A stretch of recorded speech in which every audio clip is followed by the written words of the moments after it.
Assalamu alaikum, dear students of 5th grade. Hope you all will be in the best of your health. Dear students, this is your English class.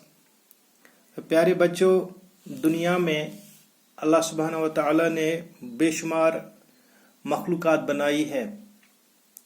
As you know, in these creatures, we see many varieties of plants, we see different types of animals, and these animals include birds as well. प्यारे बच्चों, ये जो birds हैं, ये जो परिंदे हैं, उनमें बहुत सारे ऐसे होते हैं जो उड़ान भरते हैं, जो अपने परों के बल ऊंची उड़ान भरते हैं, जिनमें एक खूबसूरत सा परिंदा ईगल है, जिसे हम चील कहते हैं. तो इसी चील, इसी परिंदे के बारे में, इसी ईगल के बारे में हम आज एक पोम पढ़ेंगे. You will open up your English textbook at page number 58. You will see there the poem titled as The Eagle.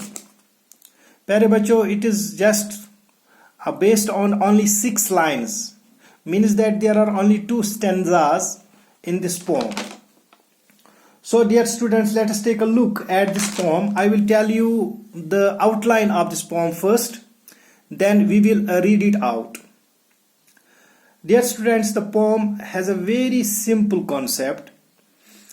It focuses on one eagle alone in the wild. In the first line, the eagle is at a top of mountain and is ready to strike. He is high up where no other animal or human can go. He is alone in the heights of the mountain with the sun and the bright blue sky forming the perfect background scenery. Then the second stanza shows the only action of the eagle. The first and second line shows that as he watches from his high perch, the sea moves below him. Then in the final line, the eagle makes a grand dive towards the sea. The poem ends here with the reader not quite sure why the eagle dived off his mountain roost. असल में this poem is written by Englishman Alfred Tennyson during the Victorian era. It is during the 1800s. प्यारे बच्चों, असल में ये जो pome है, ये एक चील के बारे में है. अगर हम फर्स्ट लाइन इसकी देखेंगे तो ईगल जो है, हम उसको एक माउंटेन के टॉप पे देखते हैं और ये जो है उड़ान भरने की तैयारी में है और ऊपर इतने है ये कि कहाँ कोई वहां पे ना कोई जानवर है ना कोई इंसान जा सकता है. इतनी ऊंचाई पे ये ईगल, ये चील होता है. अकेला है, अपने दम पे खड़ा है, वहां पे न डर न खौफ, सिर्फ सूरज है और ये जो ब्राइट ब्लू स्काई, बस यही है.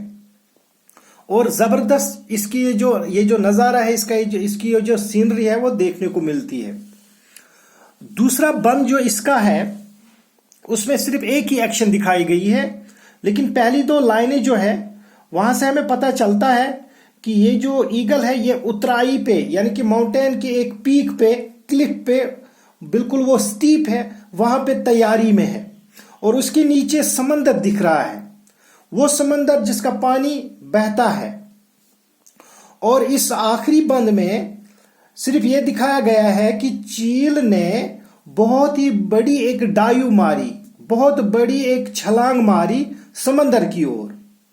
अब ये छलांग क्यों मारी, ये जो पॉइंट है, इसने इसके बारे में कुछ नहीं लिखा है. उसको ये he is not quite sure कि ईगल ने ये डाइव क्यों मारी. इसने ये अपनी उस जो बसेरा है उसका, जहां पे ये रहता है, वहां से समंदर के पानी में उसने ये डुबकी या ये छलांग क्यों मारी.